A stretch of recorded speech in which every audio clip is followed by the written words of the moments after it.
You're listening to the Paranormal Peeps on the Darkcast Network. Come to the dark side of indie podcasts with the Darkcast Network. We have cookies. Between the realm of the dead and the journeys of the living, join Josh, Jamie, and Elisa as they delve into the vast world of the paranormal and breathe life back into the history of the departed. Hey everyone, welcome back to the Paranormal Peeps podcast. I'm Elisa. I'm Josh. And I'm Jamie.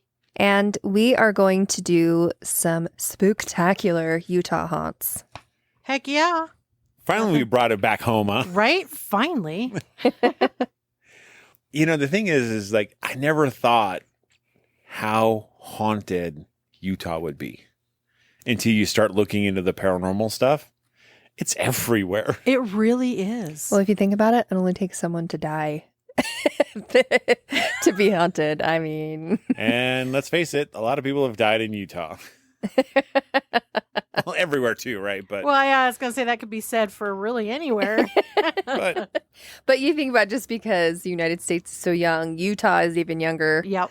That you don't really think it particularly haunted. no. But it is. It is. But the thing is the thing to remember is during all the gold rushes and all of those pieces, Utah was the crossroads to California. Yeah. Everyone going to the gold fields in California had to come through Utah. And when they left through Utah. Yeah. Mm-hmm. And so just that in itself means there's a lot of just energy of people coming and going.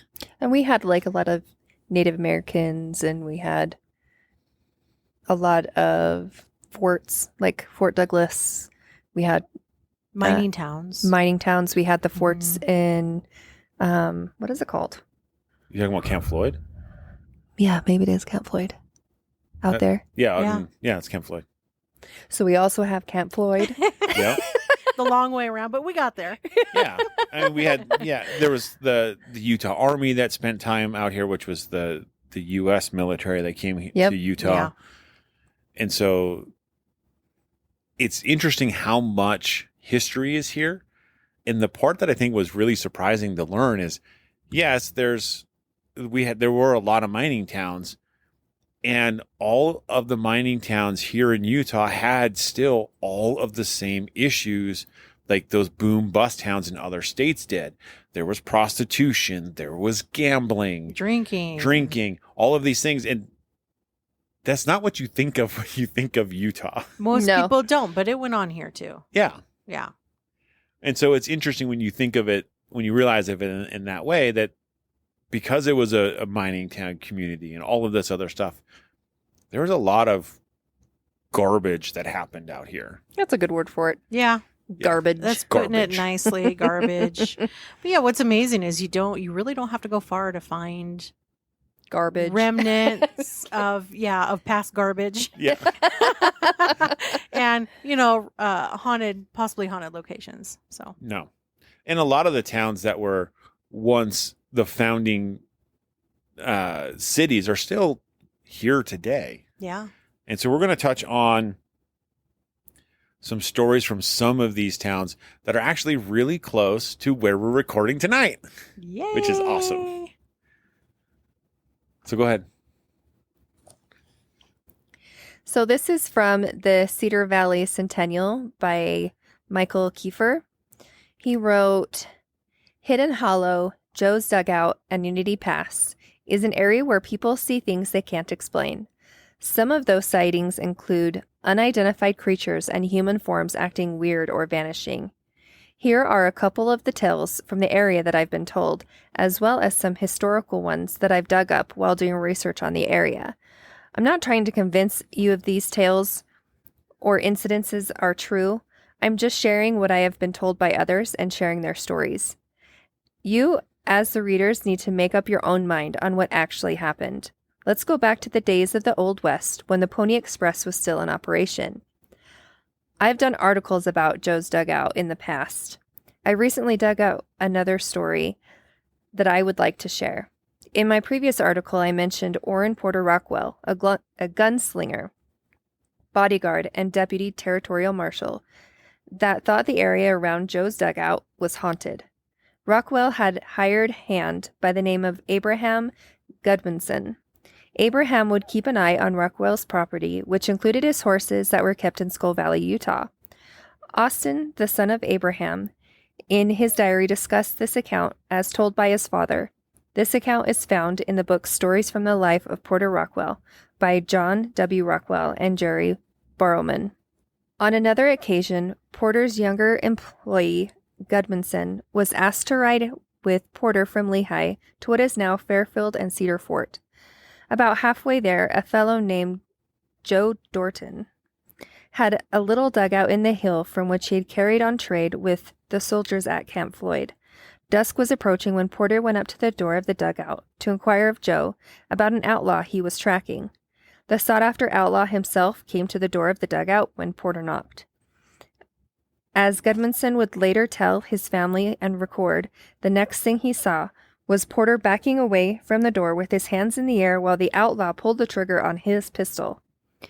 Gudmundson testified that in the dark he saw the tongue of flame leap out from the barrel of the gun and said it looked as if the flames of the pistol were going right through Porter's chest and out his back. But incredibly, Porter was completely unharmed. When the man's gun was empty, he threw it on the ground and ran up the hill behind the house. Porter came over to the wagon, took out his rifle, and shot and killed the robber. He went over to the body and threw it down the dry well. You know, I get a mental picture of the one guy going, pow, pow, pow, and not getting him, and then going, and then running up the hill. Yeah. And then the other guy taking his rifle and just picking him off. That well would be the same well that is now marked off by a fence and plaqued just north of the Hidden Hollow Elementary. That story leads me into a modern-day mystery about that well. An Eagle Mountain resident, we'll call her Barbara, gives this account as told by her daughter. A couple of years ago in the evening, it wasn't super dark yet, that a man was walking. She said he walked towards the dugout, before the fence was there, and went down in the hole. She watched and watched and watched for a long time, and he never came back out. She said he was wearing a regular jacket and a hat with flaps.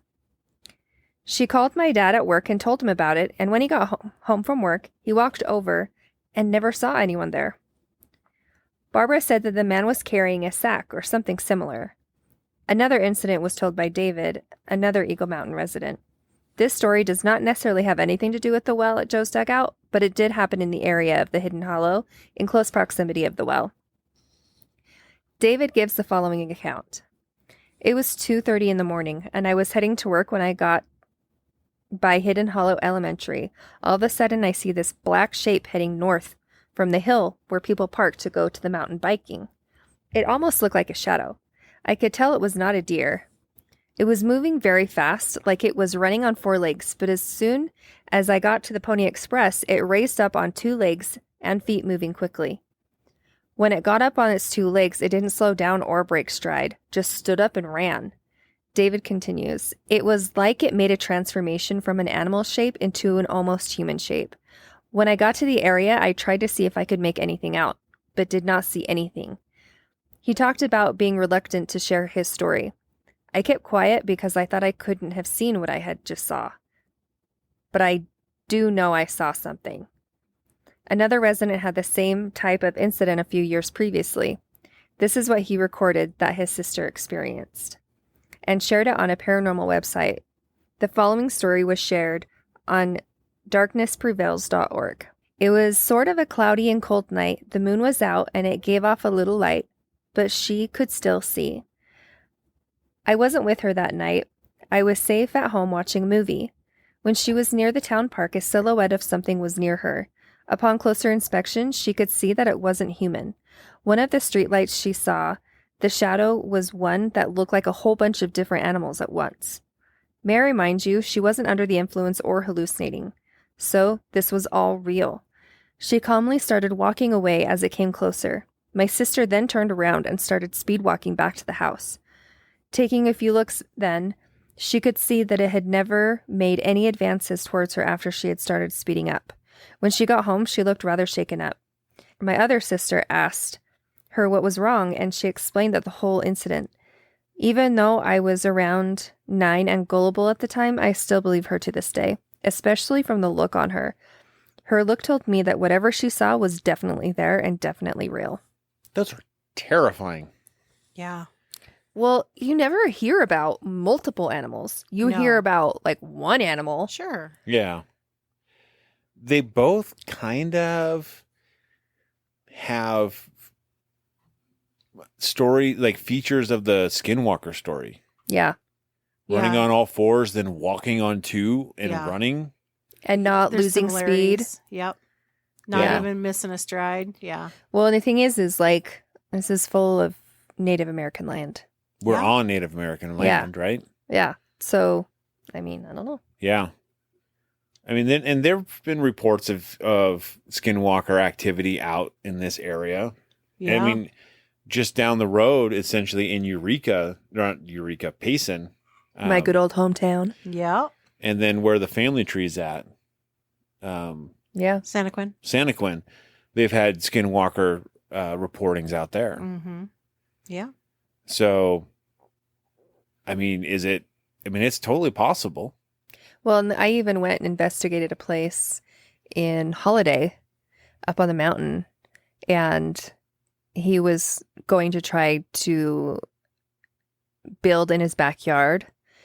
And when they were digging, they found Native American remains. Oh, wow. Oh, geez. And when we investigated his house, it felt like that. Really? Yeah. It gave off that vibe. Like, I full on felt the Native American, and it felt like it was really, really upset. Oh, I'm sure.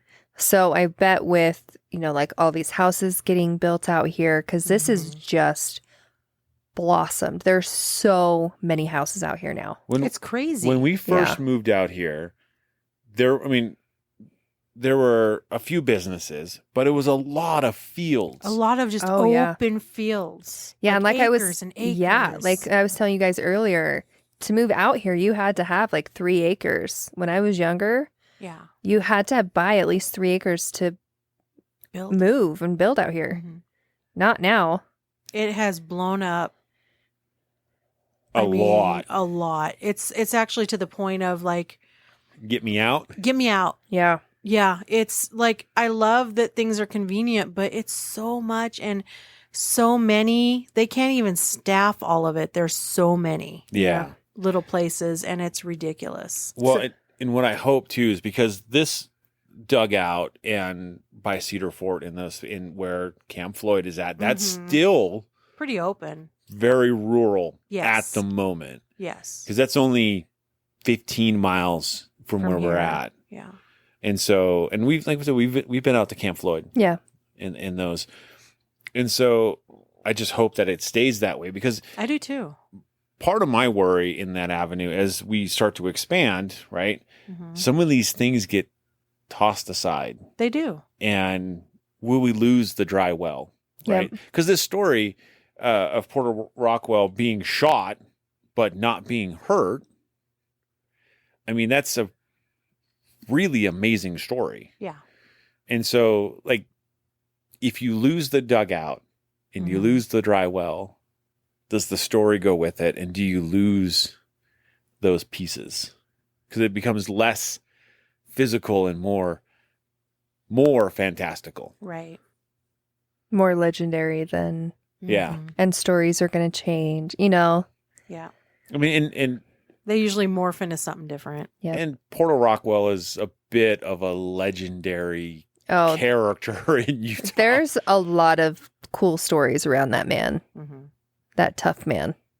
And one that there's actually several stories about his property itself being haunted. And where he was at, where his cabin was at, that he would go out into his orchard and talk to the ghosts and the spirits that were in his orchard. It's That's real. amazing. Yeah. I'm bored. I'm going to go talk to the spirits in my orchard. I mean, I'd probably never leave there And- in that case. And we know where it's at. Yeah. That's the Well, cool part. And that makes me wonder, is he sensitive to those things? Like, is he like mediumistic, Maybe he was.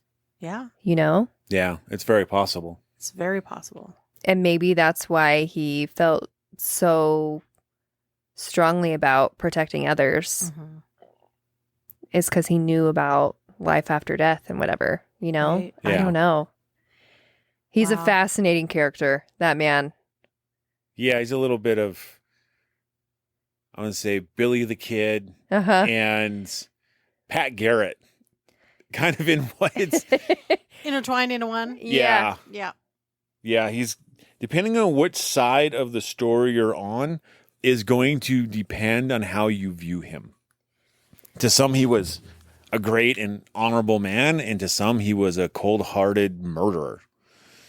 And so it's just this very, like I said, he's part Pat Garrett, part Billy the Kid. I mean, he said, he's like, I'm just going to throw his body down the well. Right? Yeah. It's like, boom, I don't want to bury you. I mean, down you go. I wouldn't either.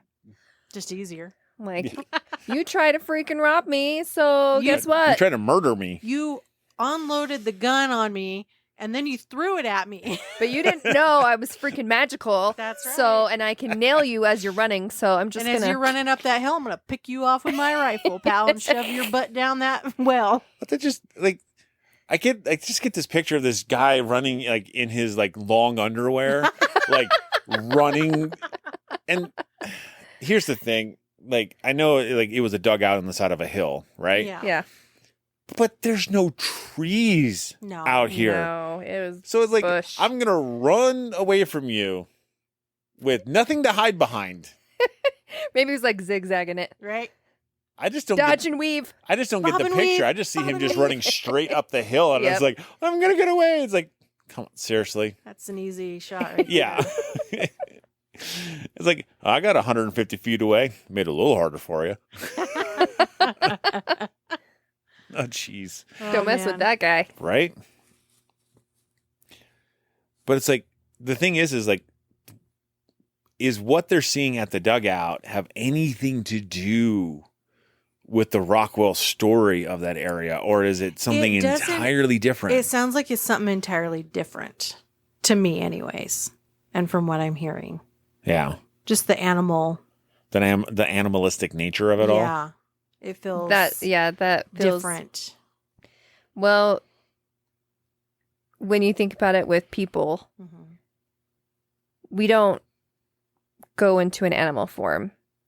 No. You don't hear about ghosts that were people going into animal form unless it's either Native American Yes. or a type 3 entity, which is a spirit that's never had a body. Yeah. So you have these basically two options. Well, yeah, and usually the native spirits that can transform themselves into animals and back are usually evil spirits anyway. Do you really want to mess with any of that? I don't. Nope. If I see it, I'm going the other way. Pretty sure I don't. Yeah, that's stuff out of like nightmare fuel right there. I just tell it, you do you, I'm going this way.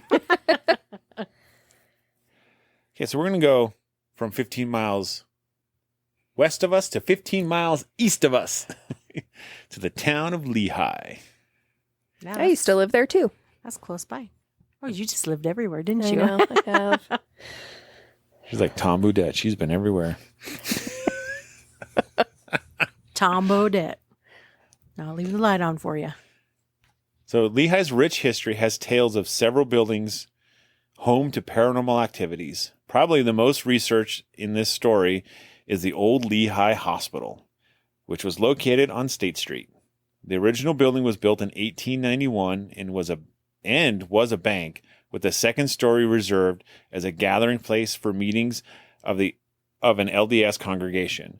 By 1924, the basement was used as a crematorium. No, it's like a jack of all trades. No Exactly. kidding.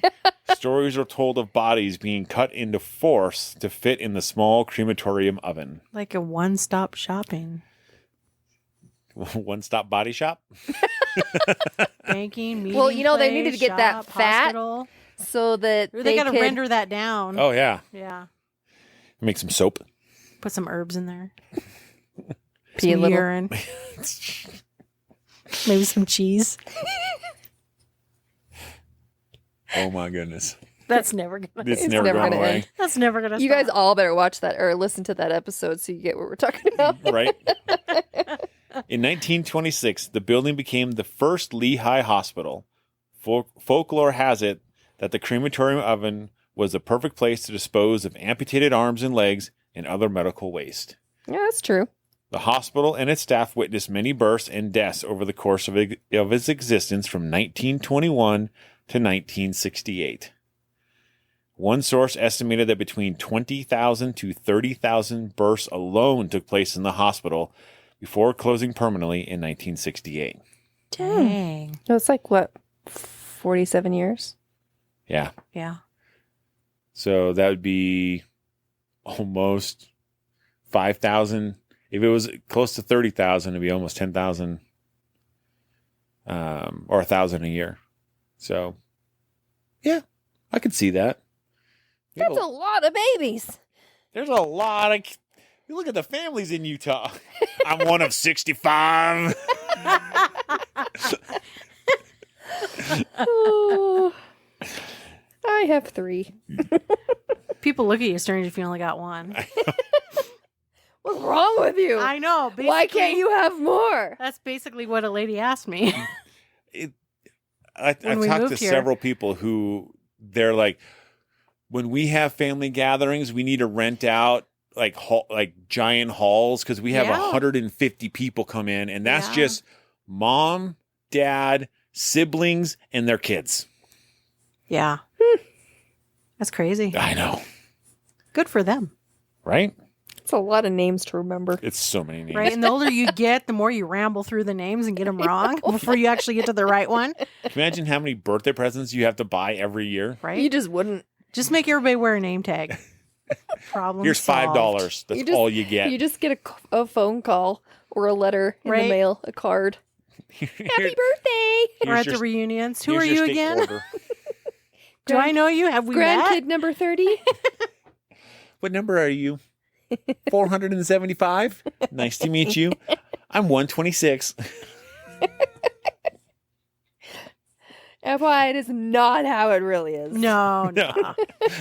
We're just having a sense of humor about it. The many deaths, rumors, and mysteries, like a nurse supposedly killed by a crazed doctor when he hung her from a flagpole, greatly contribute to the stories of ghostly spirits lurking around long after they departed earthly human bounds. That seems like a lot of work. To kill somebody, then hang them from the... Hang him from a flagpole? That's heavy. That is heavy. And, like, flagpoles only have, like, carabiners. Like, that's some pretty, like, crafty work to just hang someone from the flagpole. Also very morbid. Well, he must have been trying to make a statement. The thing is, I don't think that's ever been substantiated. Because you got to figure, if somebody killed somebody here in Utah and hung them by a flagpole, there's going to be a news article about it. And the state has been phenomenal with their record keeping, with their newspapers. Yeah. Like, you can find all the way back to the very first Salt Lake Tribune Yep. news article. So it would definitely make the news. Yes. Yeah. In 1968, the hospital was closed and remained vacant for many years. The property was purchased with the hopes of restoring it restoring the building. But the cost of restoration was prohibitive, and so they did the next best thing, which turned it into a haunted house during the Halloween season. Well, Yes. That's the next best thing. I mean, I don't mind. Hey, here in Utah, if you got an old building that you own, it's a haunted house. we love haunted houses here, like We as do. a state. Yeah. We do And a lot of them. Personally don't like them, but I like going investigating places that are haunted. Yes. But there's a Yes. difference. Yeah.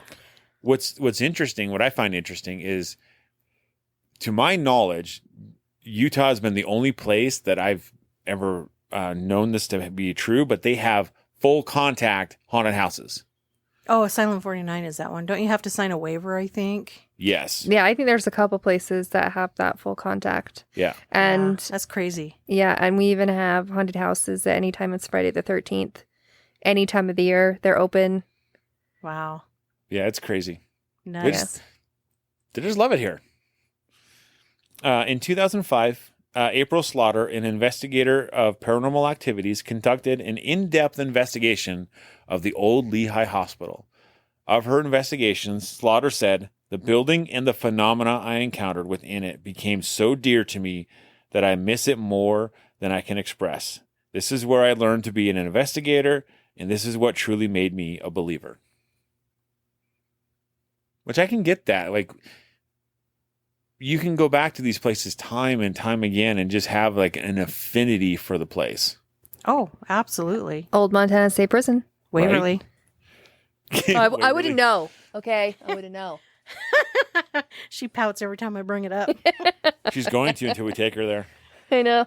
You better just get it over with and just take me there. Right? So she related an experience recorded in Taps Para magazine. We stepped just inside the lobby area of the hospital, and I turned on my audio recorder. Just about 5 minutes after we entered the building, the front door opened, and the owner asked us to leave. At that time, we recorded a voice or an EVP saying, "Get out, quick." Ha.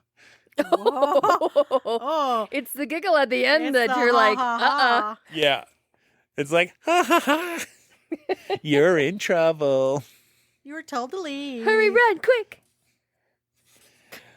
On March 15th, 2011, in an internet post from Scott Meyer, a nephew of Lehi's Dr. John Myers, concerning the old hospital reads, "My uncle had several paranormal experiences while practicing medicine. I remember my brothers and I were floating sticks down the deep gutter on the north side of the building, waiting for my parents who were visiting my brother. At one point, I sensed we were being watched. I looked up and saw an apparition of a man near the northwest corner of the building. I remember him smiling at us. Then he was gone. As a kid, I wasn't scared. It just seemed kind of odd to me." I mean, as a kid, it would be weird. Yeah. But yeah, I can see where you wouldn't be scared, though. Other ghost stories are told of experiences in the historic John Beck Strasberg home located just west of the hospital. The home, the oldest standing home in Lehi at the time, had been converted into a boutique called Scrooge and Marley's. That's so That's cool. Cute. Several employees had visits by spirits. Liz Anderson tells, "Every time I turn on the vacuum to clean up after closing time, the vacuum would mysteriously quit. I don't think whoever they were liked the noise. One day, a customer reported that a blonde, curly-haired girl in a long blue dress had scampered up the stairs to the inventory room. Upon investigation, no one was found. The young girl was never observed coming into the store or leaving. Nice. Ooh. The owner was painting in the house late one night when a children's laughter was heard." That's always a little creepy. Right? "Upon looking out the window and examining the whole building, no children were found. Those who worked there often heard voices when the store was empty. They never were afraid because the voices were friendly." That does help. When they're not ominous and dark and growl at you. Right? That just reminds me of when I was working in a sub shop by myself and hearing little girls laughing at 10 o'clock at night. That would be creepy though. In an industrial area where there's no homes. Okay, that's excellent. Next to railroad tracks. Oh, there you go. Yeah, well. Yeah, that was freaky. The author writes, "My experience with the old hospital comes firsthand. I was one of only a handful of tenants who lived in a ramshackle apartment in the building for a brief period in the 1970s. Had my mother known that a crematorium existed in the basement, I highly doubt we would have stayed even one night. At the time, there was also a photography studio located in the front of the building and the offices for Clover Club potato chips in the back." Okay. It's like a multi-use everything I building, know. right? Yeah. What are they frying the potato chips in? You should never ask that question when Especially- the crematorium is involved. Exactly. Our apartment was a 2-level unit. The lower, a separate bedroom, a combination kitchen and living room, and a small area for a washer and dryer, carved out of offices and space on the building's first floor. I had unobstructed access to an entirely vacant second floor to myself for my bedroom. That's got to be big. I distinctly remember the west-facing window was a half-arch type. They looked like half moons on its side that would cast an eerie light on the walls as cars drove past. My bed, at my request, was put center on the nurse's station, which was a wooden riser with no rails about 2 feet high in the center of a large open room. I could not sleep. There's no way. Yeah. It's like, here I am in a large empty room. Right, smack in the middle. Yeah. That'd be weird. It would be Yeah. super weird. I think you would feel like, I know I would. I'd feel kind of vulnerable. That's what I'm saying. I couldn't sleep. Like it'd just be odd. Yeah, I don't know. It's something weird about like not sleeping near a wall or anything. So like you have like that space to back you up. It's like a sense of security. And when Yeah. that's not there, like anybody could attack you from any side. Any angle. Right? They could drop out of the sky right on top of you. I mean, come on. You're vulnerable. So it said, my first encounter with an apparition came when seeing the outline of a man standing in the doorway leading to what was the hospital records wing and the stairs to the 3rd floor. He was there most every night, never moving from his position in the doorway, but noticeable enough to make his presence known to me. Oddly, getting to sleep was never really a problem. One day, curiosity finally got the best of me, and I went into the records area to explore. In the 3rd floor during the daylight hours. And I found boxes and boxes of patient records, many of them from decades earlier. Many pointed to the patients being there for mental evaluation or confinement. An obvious person to ask about the building was my mother, and before I had even fully asked the question, she said, "Though I never saw a ghost, I always felt a heavy presence around when I was there, especially alone." My question is, why do they have all the records still there? Why didn't they take them? Good question. You know, it's a really good question, but like we've seen several like urban explorers go into like abandoned hospitals, Yeah. For sure. and they've got Files. records and files and x-rays and Blood samples, all the things. just everywhere. Kind of crazy how much stuff gets left in these buildings when they get abandoned. Well, it really is like when you do watch those urban videos of people going in these places, the sheer amount of like equipment, while it's outdated now, like back when it was originally closed, could it not have been repurposed? Yeah. A lot of it, even like some of the beds, like Yeah. even the frames of those, beds I and thought stuff. the same thing. And it just shows you, how much as a country that we just waste. Yeah. We're a throwaway society, and that's what is really sad. So I kind of have a thought thinking about how like hospitals Mm-hmm. in general, Yeah. when they're not used as hospitals anymore, are almost always haunted. Yeah. Yeah. And it makes you wonder, what is it about life and death, like the birth and the death of a person, Yeah. that makes it so haunted? Because just because you die there does not mean You have to stay there. that you have to stay there.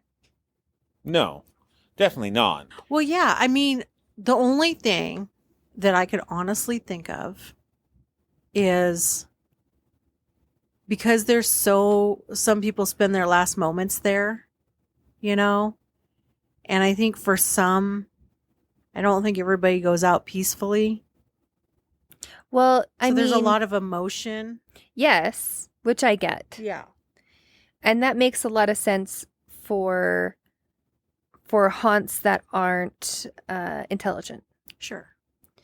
But a lot of them are not good haunts. I mean, True.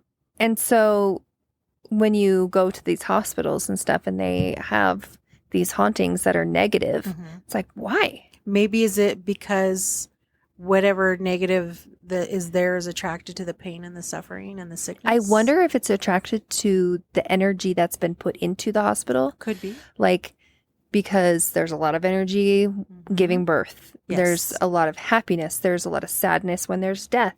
Yes. You There's know, a lot of there's terror, like diagnoses and things going on. yeah, That's what I surgeries mean, the high and emotion. so Yeah. I wonder if it's attracted to all of that. That would be my guess. It really would. Yeah. I mean, it makes sense, right? Yeah. But I mean, also, it's so weird. Like I've been in hospitals that are active, right? Like I used to, in my former jobs, I'd go around the country and test these underground storage tanks. And one of the places I had to go to was this brand new built hospital. They had emergency generators, right? And the wing that I would have to walk through was never used. Brand new, never used. Right? Because it was just, it was in a small community, so they didn't, need it. Didn't have the need to fill Didn't it. have the need for it at the time. But I had to walk down that hall all by myself, not a soul there. And it is a creepy feeling. The other part that was creepy is I had to go into the basement.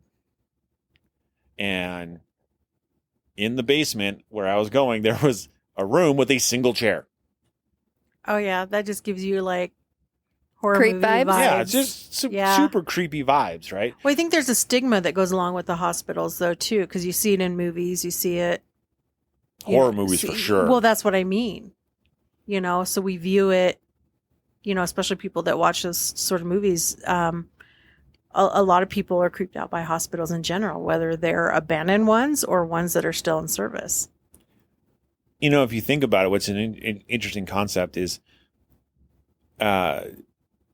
we come into this world in a hospital. We leave this world in a hospital. Not always. Not always, but yeah. And so, hospitals are really the start and end to a lot of To life. to a lot of life. Mm-hmm. Yeah. So, and if you think about it, if you think of birth as the creation of energy, right? So hospitals end up creating energy, and then energy never dissipates, Newton's second law or third law. It goes somewhere. It goes somewhere, but it never disappears. It never disappears. So Yep. it just transforms energy. Mm-hmm. So it could just be this giant pool of, Sure, it's just like collecting. yeah. Yeah. Yeah. There's a lot of possibilities. And I think there really are. I would love to know the scientific story to this. Like, scientifically, can you capture that? Like, somehow measure that? Well, like, I don't, you talking about like death in itself? or even life. just all of it. Like, to be able to measure energy that's been created and left behind. Oh, right. I mean, people have tried that, right? They tried weighing a person and then killing them and then weighing their body afterwards to see what the weight of a I've human seen soul a was. study on it where Yeah. a guy that there was these two men that were scientists, and he was like, when I die, I want my body to be weighed as I die to see if the there's a weight change. changes Yeah. when I die. And it did. It changed. It wasn't a lot, But it did change. and it wasn't like, how your body releases, sometimes you pee or sometimes whatever There's a You fluid evacuate release. your Yeah. bowel. Yeah. that, not talking about that, like that, it's still on the table. It's Mhm. still going to weigh the same. But having his spirit leave his body the Mhm. moment he died, it changed weight. Yeah. So I don't know. It would just be so incredible. Well, have you seen the recent thing where they observed basically when life begins in the womb There's a flash of light. Yes. Did you see that? Yes, I did see that. I haven't seen that. Yeah. It's interesting that people try to catch they really try to catch photographic evidence of death in itself, right? And Sure. people have caught strange light phenomenon Mm-hmm. happening as someone dies, in a life flight helicopter at Yeah, a saw bad that accident one. Yep. scene. Yeah. I think we've all seen pictures along those lines. Sure. And so I think there's always that fascination associated to it, but I think hospitals for a lot of people are scary places. My And dad hated them. a lot of people hate them. My dad, and I could understand why with what he went through. Right. When he had to have when he had to have stents put in, or replaced, and when he lost his leg. All of it's hard. So yeah, he was definitely, he did not like to be, and that's why when he, cause he had brain cancer and he's like, I want to die at home. Mm-hmm. And my stepmom had promised him that as long as, I can keep up with everything, then yeah. And he was able to, which is good. Yeah. You know. I think there's more comfort in that. And I think that's what people are afraid about the most about hospitals, right? Because it is such more of an alone feeling. It's a sterile environment. It is. And I think we've all at times have spent nights in hospitals and stuff like that. It's such a sterile environment. Mhm. It's not hospitable in that avenue. Well, and there's just when I know that when I'm not feeling good, I want to be home. I want to be in my own bed. Yeah. In my own room. There's a comfort that comes with that, around my husband, those pieces. I don't want to be elsewhere. I don't want to be in a hotel. Obviously if you're sick and you're out of the state, you really don't have much of a choice. But if I have my choice, I want to be at home in my own bed. Yeah. There's a comfort and a calmness to that. Yeah. And I think that's why hospice care is really Such a cool thing. such a great thing. And the people that work for hospice and do that end of life care stuff, they're amazing. Agreed. Yeah. 100% agreed. They're very amazing. So what I find disheartening about this story is when I look up places that are haunted in Lehi, this is one of the first ones that come up, the Lehi Hospital. Right. Unfortunately, it doesn't exist because it was torn down in 2009. Yeah. The other house, the Strasbourg home, was torn down in 2014. So neither of these places, as cool as they sound to investigate, Are even there. are even available. Yeah. Another haunted place that I had heard of before was called Porter's Place, named after Rockwell Porter. Yeah. Porter It Rockwell. was a Or steak. Porter It Rockwell. was a little steak place. Yeah, it was a little steakhouse. And they were right on Lehi Main Street, with the Yeah. historic Lehi Main Street. And this building that it was in was built back in the early late 1800s. And it had reports of being haunted, of apparitions, things disappearing and reappearing. And I'm like, oh, that sounds so cool. We should go check it out. And just as we were getting up the idea to go check it out, they permanently closed it and tore it down. And now there's a whole brand new yoga studio or something. They built something really stupid there, Aw, lame. I know. Yeah. It's horrible. A historic building, they just demolished it. So, and in lies the problem is as our towns get renovated and continually renovated, we lose some of these historic homes, these historic places and buildings. Yeah. But what doesn't change, usually in those cases, is the spirits don't always leave. No, they don't. Sometimes you can replace it with a new building and It's still haunted. you could still have those spirits that linger there. Yep. That's why I always want to know, are you still haunting that area? Is it still haunted? Are you guys having experiences? Right? Can we go check it out? We'll come in and investigate. I mean, there is a building there. There is a new is. building where the old Lehi Hospital was. So Yeah. something we could always talk to them What about. is it now, though? Do you know? I believe it is an eyeglass center. Oh, okay. I believe that's what's there. I got to, the last time I looked, I think that's what it was, but I'm not entirely sure. All right. So we got one story left. And this was actually sent in by one of our listeners. Woohoo! Right on. I love it when that happens. I do too. It's always so great. So this is someone that they know. It's not their direct story. So, but it is posted online, which is always kind of nice. Right. About 6 months ago, I was at the Lehi Arts Center. I was dropping something off in the main office during the day. I didn't turn on any lights because it was bright outside, and the light switch in the theater is super inconvenient to get to. You walk through the theater area to get to the office. The stage was dark, and I had just walked by and dropped the item in the office and turned around to leave. That's when I saw someone standing on the stage in the dark, but they were lit up.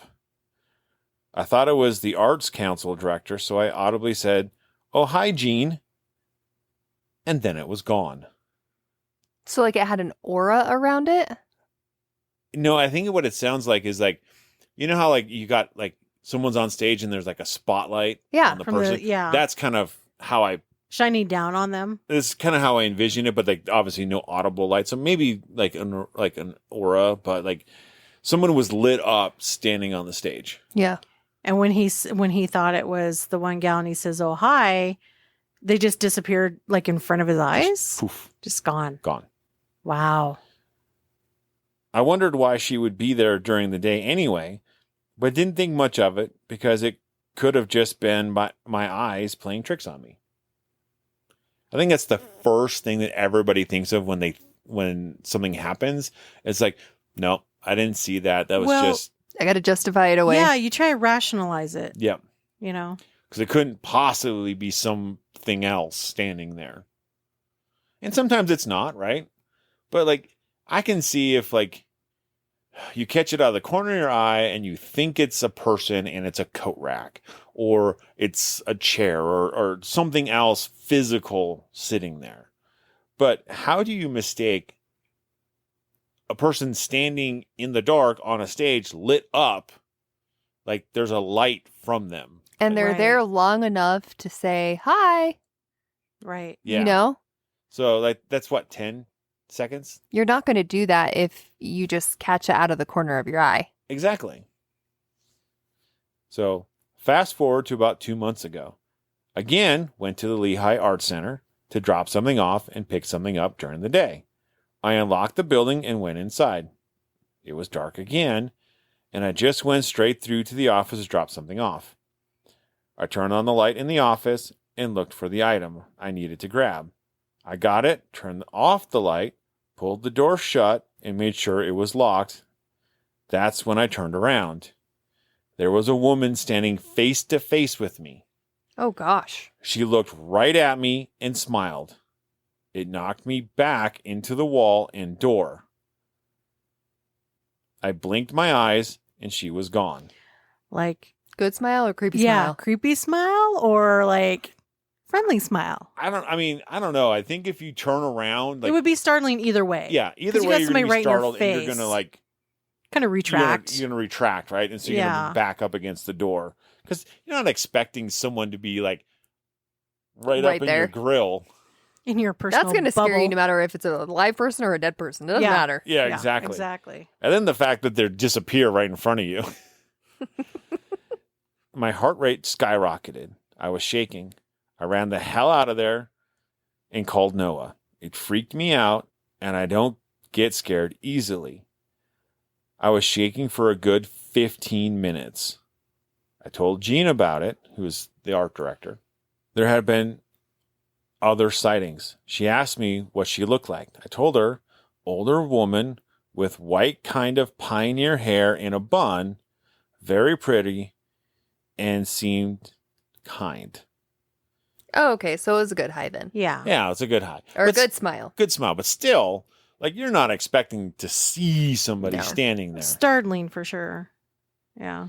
So Jean asked if it could be Hester Rippey. I knew Hester Rippey, as in Rippey Literary Center. Never heard of it. Nope.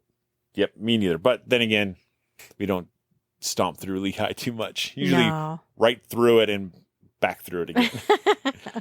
When I ran for Miss Lehi 20 years ago, she was starting the Literacy Center. The Literacy Center was my platform, and I was a tutor at the center.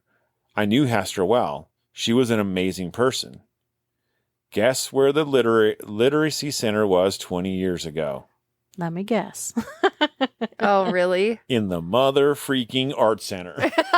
Wow. Yep. We want to say fast forward to about a month ago. I posted a picture on my stories of my girls in the mirror. It says, she's like, no biggie, right? Well, I got a DM from my sister asking who the heck was in the picture with the girls. We can post this picture I would. to go with the story. Yeah. But you can clearly see there is what looks to be an older lady sitting in the mirror. In between the girls. Yeah, in between the girls in the mirror. Well, I guess not in between, over one No, of them. it looks like it's, if anything, it's standing, it seems like it's standing in front of one of the girls. of one of the girls, the girl on the right. Yeah. It's kind of a creepy picture. And But knowing this story, it's not as creepy as if you didn't have the backstory. Right. It's almost like, hey, I'm just coming by to say hi. I wanted to be in the picture. But if you're not like, I'm going to say in tune with, but if you're not like, enjoy the paranormal in that avenue, it will be freaky. Like, and I think those are some of my biggest, honestly, some of my biggest terrifying fears was always looking into the mirror, even in the dark or in the light, didn't even matter, right? Just alone. And not seeing my face looking back at me, but somebody else's face. Right. Well, and what's crazy to me is thinking about it is, in the picture, did the girls even realize that happened? I'm assuming not. It doesn't seem like unless there's something as the story goes on. No, the girls never. It's something that was noticed by someone else after it was posted. By the poster's sister. Yeah. And she's like, hey, So she didn't even notice it when she posted the pictures. Sure.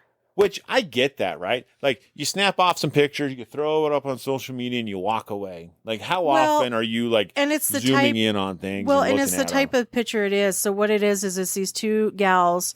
One's in like a giraffe pajama onesie, right? One's in a unicorn one, and they're kind of facing one of those mirrors where it's like the main trifold piece, the trifold mirrors on the wall, and they have like the kind of the left and the right kind of pulled in a little bit, and then you can kind of see their faces in the mirror. It doesn't seem. I mean, it's such an innocent photograph. Like people take that stuff all the time. Sure. And of course, you're not looking in the mirror. Like you pop the pictures, right? Yeah. You're not looking to see if your kids' faces are proper or anything like that. No. You just fire off the photo. Yep. Throw it up online. Yeah. And then the next thing you know, you're getting a message from your sister going, who's in the bathroom with your kids? Yeah. Yeah. It's like nightmare fuel in that sense, right? At least, I will say this. At least it's what looks like to be a little old lady.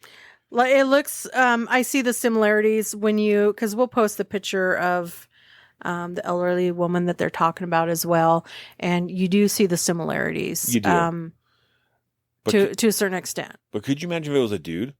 That would have been worse. That would have been terrifying. Yeah. No, thank you. Yeah.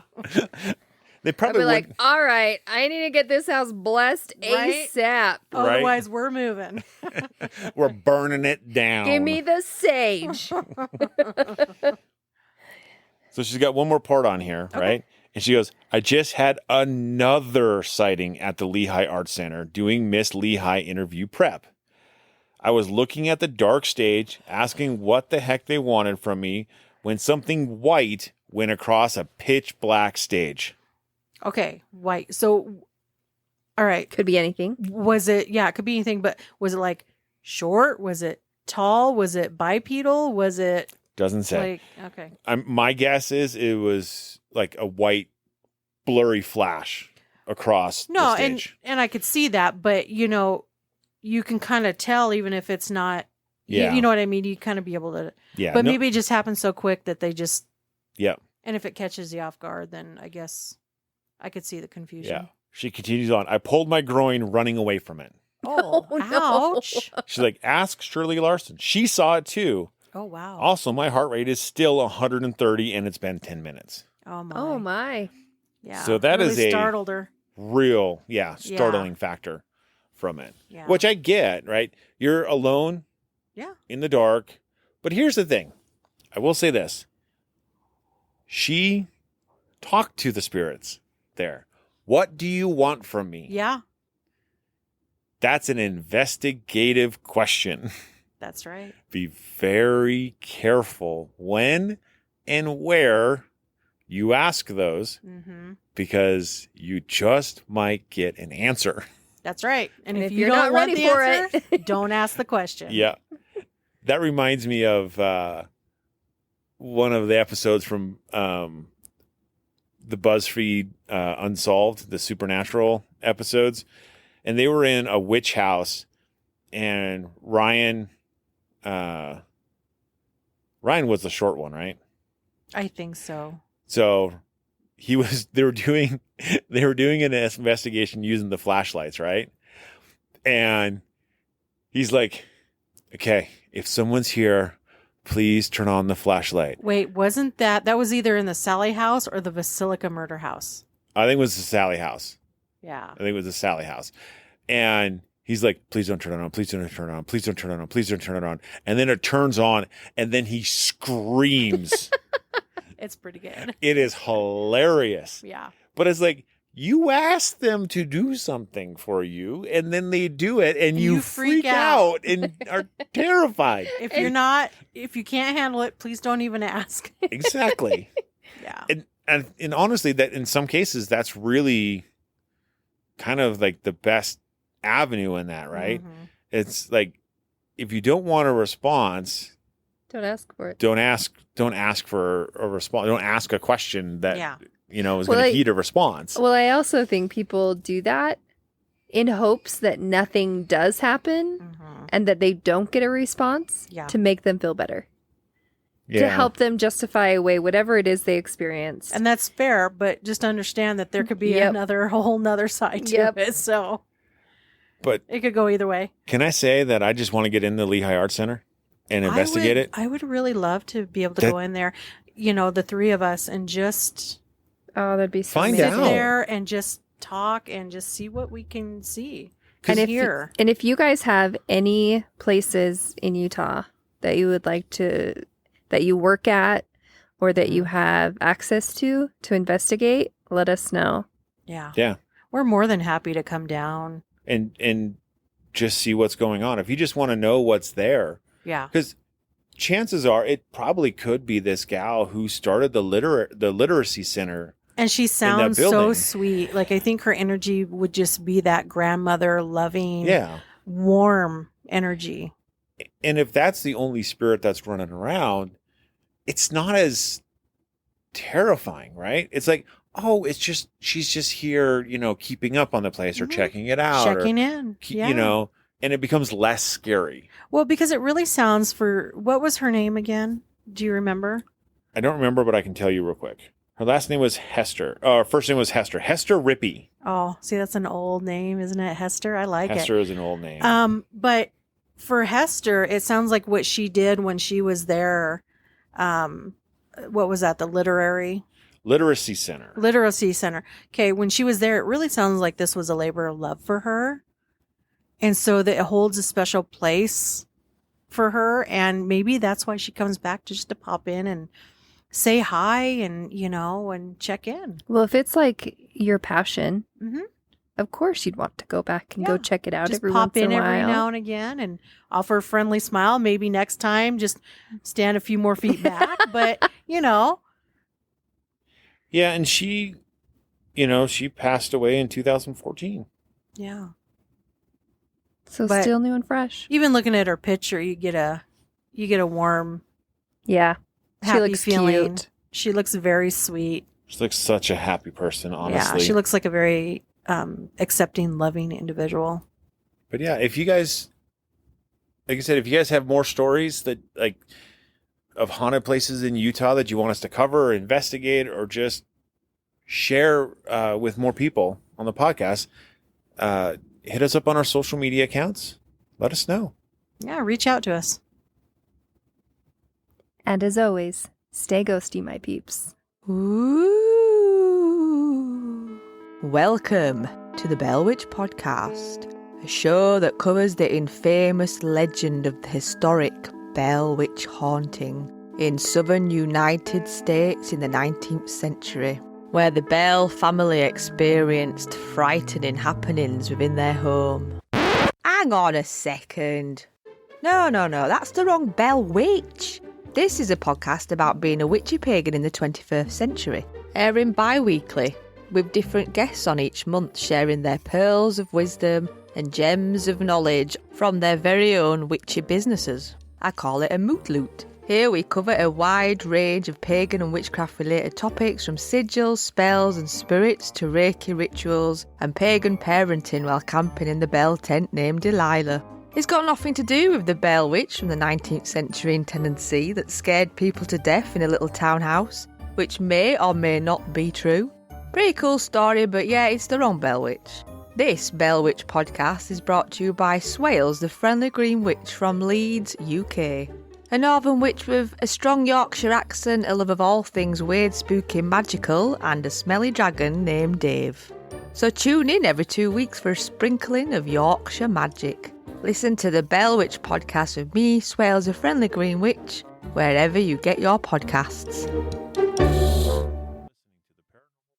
the Darkcast Network. Come to the dark side of indie podcasts with the Darkcast Network. We have cookies. Between the realm of the dead and the journeys of the living, join Josh, Jamie, and Elisa as they delve into the vast world of the paranormal and breathe life back into the history of the departed. Thank you for listening to the Paranormal Peeps podcast. You can find us on social media at Twitter at CPR Paranormal, on Facebook at Paranormal Peeps Podcast and Cold Spot Paranormal Research. And you can find us on Instagram at coldspot_paranormal_research.